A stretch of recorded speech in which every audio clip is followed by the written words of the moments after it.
Olá, meus irmãos, bom dia. Que a paz de Jesus esteja em todos os lares nessa manhã maravilhosa. Pedimos a permissão para que possamos adentrar em seus lares com o Evangelho, a Casa da Fraternidade em suas casas. Para isso, contamos com o apoio amigo da espiritualidade, os quais já se fazia presente há longo tempo, para que a gente pudesse realizar a nossa tarefa em paz. O mesmo amor, a mesma determinação, a mesma alegria de estarmos aqui reunidos em nome de Jesus é o mesmo que dedicamos a todos vocês.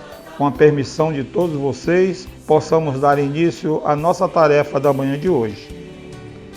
Vamos aqui à leitura da mensagem do livro Vivendo o Evangelho, pelo Espírito de André Luiz, psicografia de Antônio Baduy Filho. A mensagem de hoje é Infelicidade Maior. O capítulo é o capítulo 5, no item 24, a infelicidade real. Vamos ver aqui, buscar o entendimento na leitura de Jesus através do Evangelho. Então a mensagem diz: a infelicidade maior é miséria, nudez, fome, abandono, doença incurável, mutilação, paralisia, acidente grave, enfermidade dolorosa, lesão irreversível, mal entendido, fracasso, desengano, problemas insolúvel, guerra, incêndio, enchente, conflito familiar, perda de alguém querido. Ninguém pode negar que estas situações são verdadeiros infortúnios, mas infelicidade maior é o distanciamento da realidade espiritual e a indiferença perante o próximo. Quando você imagina que é feliz e, no entanto, está apenas anestesiado pelo egoísmo. Então é essa a mensagem que os nossos irmãos espirituais nos trouxeram através deste livro, Vivendo o Evangelho, que a gente inicia os nossos trabalhos da manhã de hoje. Lembrando que o único caminho é o amor, a paciência e a resignação. Diz também aqui esse pequeno trecho: o carinho é o único remédio para aliviar corações sofredores. Senhor Jesus, mais uma vez reunido em seu nome, buscando a sua presença, para que possamos nosso trabalho de hoje. Precisamos da sua presença. Com a sua presença nós poderemos crescer na vida, buscando sempre aquilo que nós precisamos. A ter conhecimento da doutrina espírita, buscar o Senhor Jesus nos nossos pensamentos, andar nos caminhos que Ele andou, buscando o que Ele buscou e nos ensinou. Pai, abençoa o nosso dia, os nossos lares, nossos amigos, nossos familiares, todos aqueles que sempre necessitam do Senhor. Com a sua presença nós temos tudo, e sem o Senhor não temos nada. Abençoa, Pai, o nosso pedido, e se assim somos merecedores desse pedido, dai esse dia maravilhoso, a semana e outros, a todos nós, a todos nós, hoje e sempre, e assim seja. Assim será. Então, o Evangelho de hoje traz o entendimento necessário para as nossas aflições, as nossas dores, que já sabemos que evangelhos anteriores já nos explicaram que tudo é mediante a nossa procura. Se você quer viver em paz, busque a paz. Se você quer viver o contrário acontece, que é a guerra, como disse, a doença do corpo físico e do corpo espiritual. Então, um remédio maior é a paciência. Então a paciência é o único caminho que nos leva à resignação para superarmos todas as dificuldades. Então, meus irmãos, o que a mensagem de hoje traz é isso. O esclarecimento necessário. É uma tecla que a gente está batendo sempre nesse mesmo capítulo.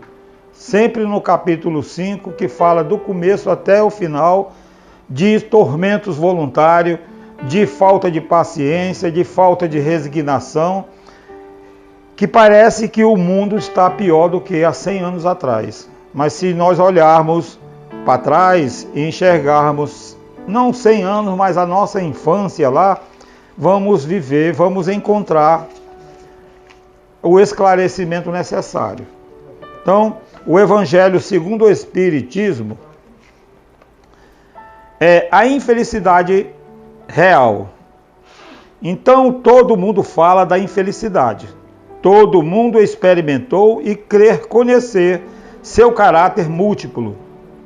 Venho vos dizer que quase todos se enganam, e que a infelicidade real não é tudo aquilo que os homens, quer dizer, os infelizes, a supõem.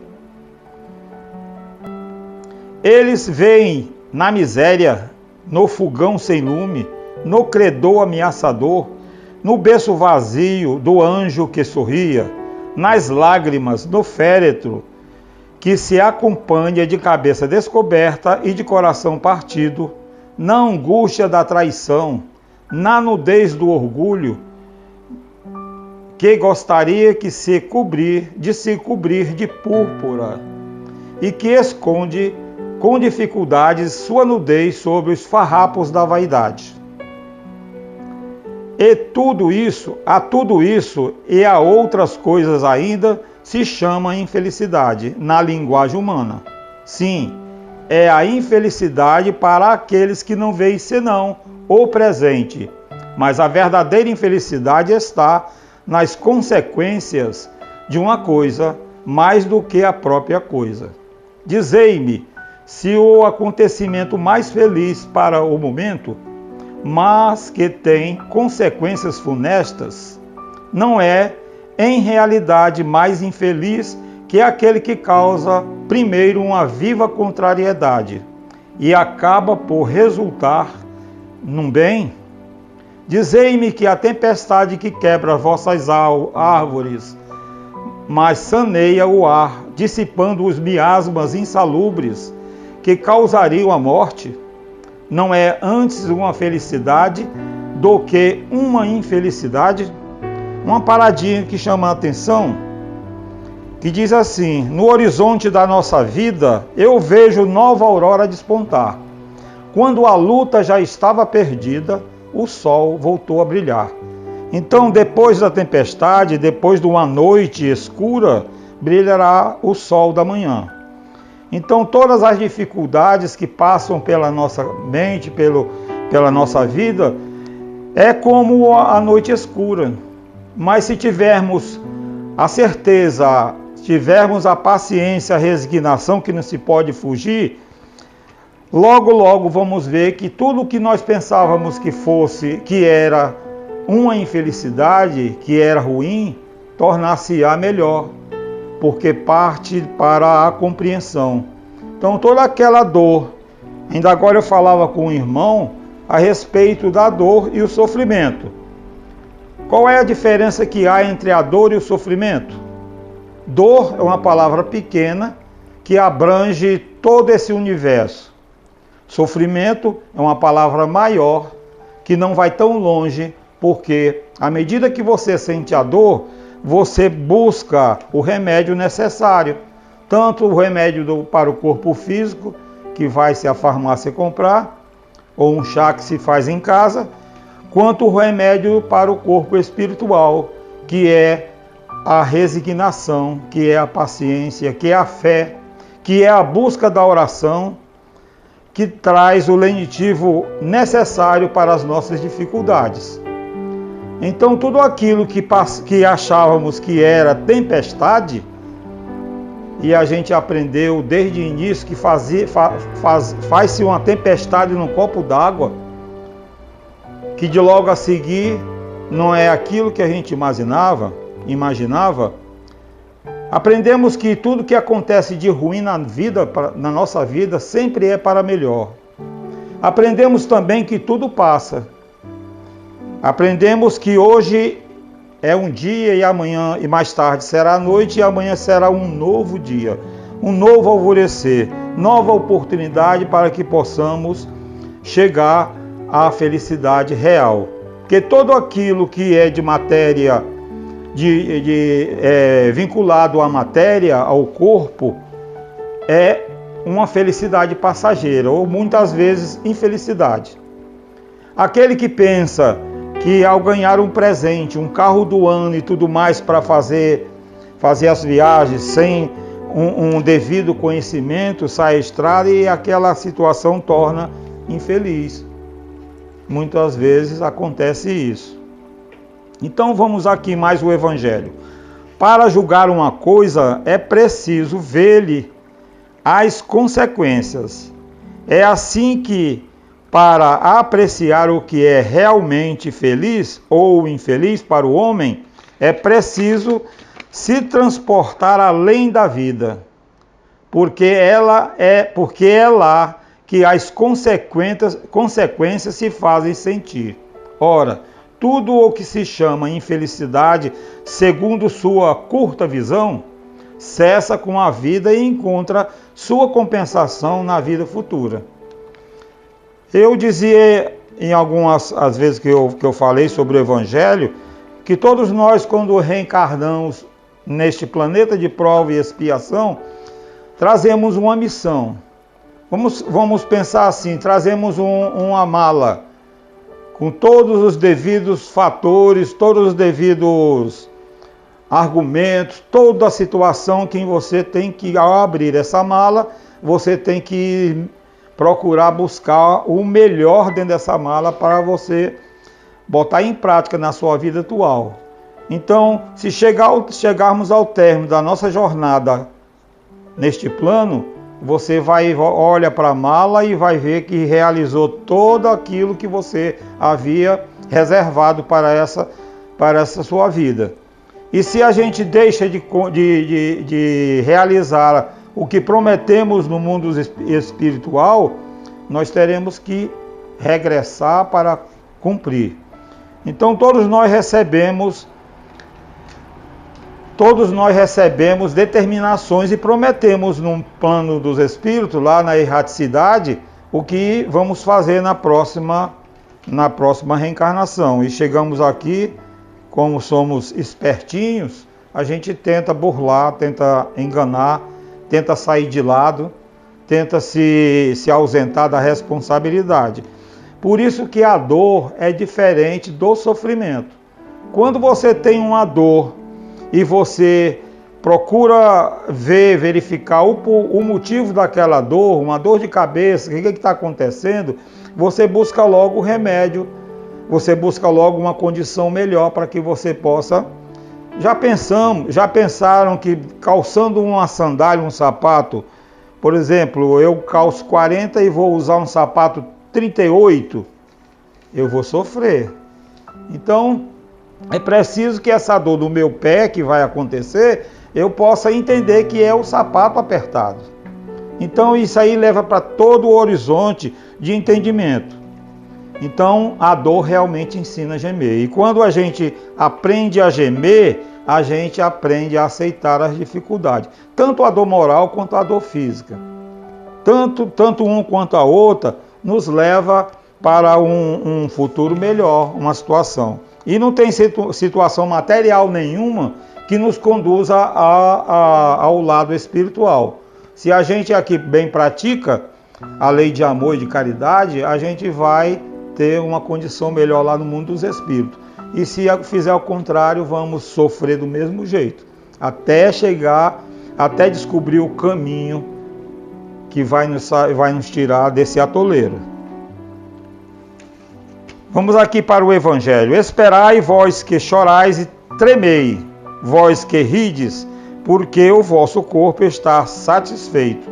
Não se engana a Deus, não se esquiva do destino. e as provas credoras mais implacáveis que a matilha excitada pela miséria espreita o vosso repouso ilusório para os mergulhar de repente na agonia da verdadeira infelicidade, daquele que surpreende a alma enfraquecida pela indiferença e pelo egoísmo.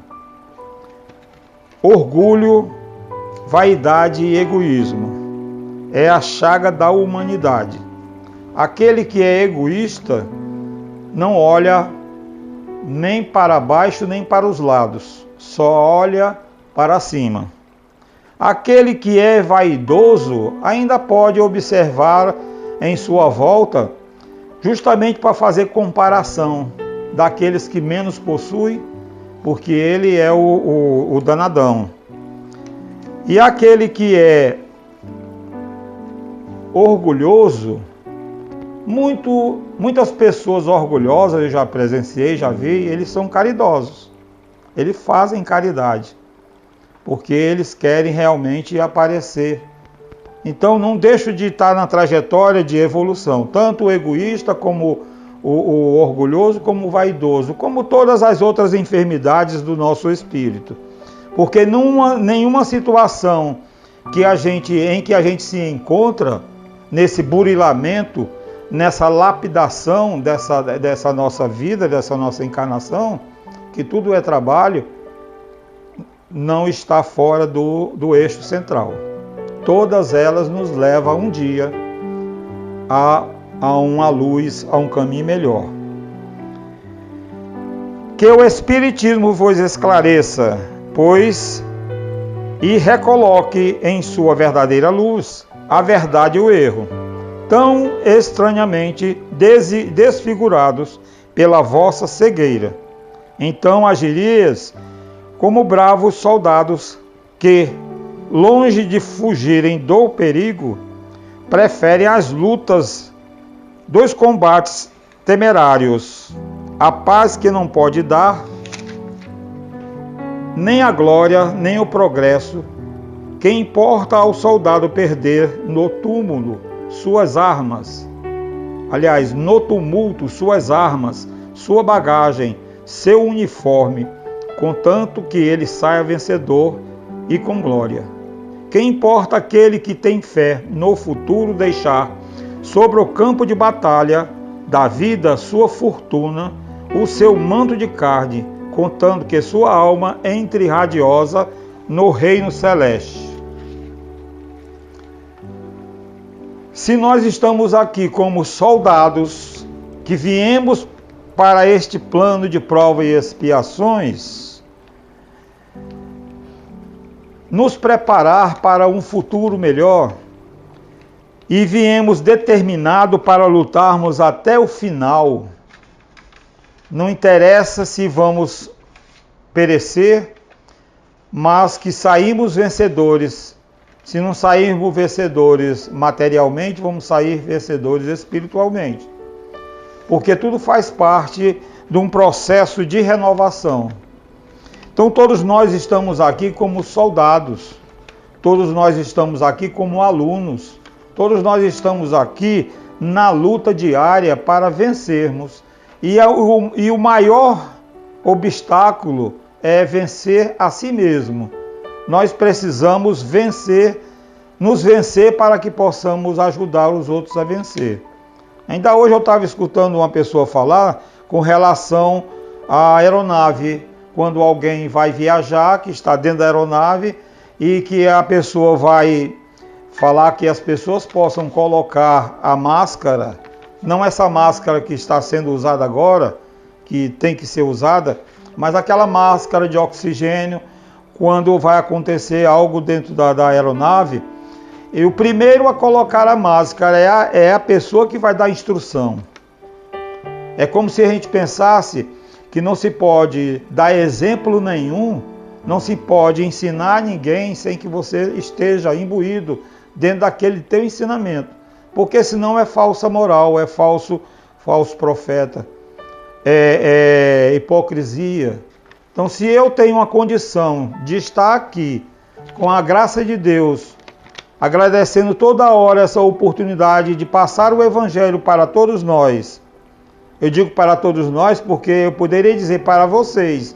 Não, eu estou passando o Evangelho primeiro para mim, para que eu possa ter condições de passar esse Evangelho adiante. Então, eu estou aqui na responsabilidade e nem posso, de maneira nenhuma, ao sair daqui, cometer atos negativos. Eu tenho que sair daqui com maior responsabilidade para que eu possa, ao chegar aonde em qualquer ambiente, ser reconhecido como pacificador, não como criador de tumulto, de dificuldade. Claro que as adversidades vão chegar, porque eu estou aqui como se eu estivesse mexendo no formigueiro. Essa semana teve um caso de um menino, um rapazinho que chegou lá em casa, e ele sentou no sofá e olhou para a janela ao lado e disse assim: "Ixi, quem é aquela pessoa que está na janela?" Eu olhei e não vi nada. Aí eu disse: "É um irmão que te acompanhava, que veio contigo. Como ele não pôde entrar, ele ficou na janela." É mesmo, eu vejo muitas coisas. Então nós não estamos nunca só. Estamos sempre acompanhados de espíritos, dependendo da nossa conduta. Aquele que tiver uma conduta mais reta, melhor, aquele que buscar a vivência do Evangelho, seja qual for a religião, ele vai estar sempre assessorado por entidades do mesmo nível. Aqueles que, ao contrário, não têm esse conhecimento ainda, que não aproveitaram a oportunidade de um esclarecimento, que escutaram ou leram, mas deixaram para trás, esses, claro, vão ter suas companhias. Então eu agradeço a Jesus e peço todo dia para não perder a oportunidade do esclarecimento da doutrina dos Espíritos, do Evangelho de Jesus. E eu comecei a falar certas coisas para ele. Falei um bocado do Evangelho, alguns trechos de alguns livros, tudo. Falei muita coisa para ele. Ele saiu, graças a Deus, alegre. Mas quando foi à noite, meu sono foi interrompido várias vezes. E era tão tenaz o negócio que quando eu acordava, refletia, fazia uma oração, voltava para dormir, voltava para o mesmo cenário, para o mesmo sonho. Então, é muita responsabilidade e só se age dessa maneira quando você tem convicção daquilo que você aprendeu.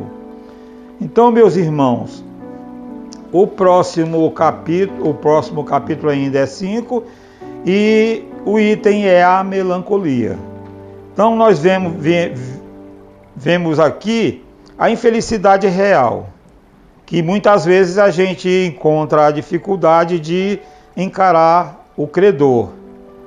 Você encontra a dificuldade de encarar a dificuldade, a miséria. Você encontra a dificuldade de seguir em frente. E muitas vezes, pelo nossa fraqueza espiritual, a gente busca fuga. Muitas vezes a gente sai pela tangente, tão perturbado de uma maneira que nos dedicamos ao vício, à droga, à bebida e até mesmo o suicídio. Então, para que a gente não fique assim receoso, ora, o Ayrton falou só de infelicidade, só de coisas negativas. Falei porque eu estou aqui no Evangelho nos esclarecendo para que eu possa sair, para que eu possa buscar realmente a felicidade, porque ainda não é deste mundo, mas ela está aqui presente. Então, meus irmãos, era esse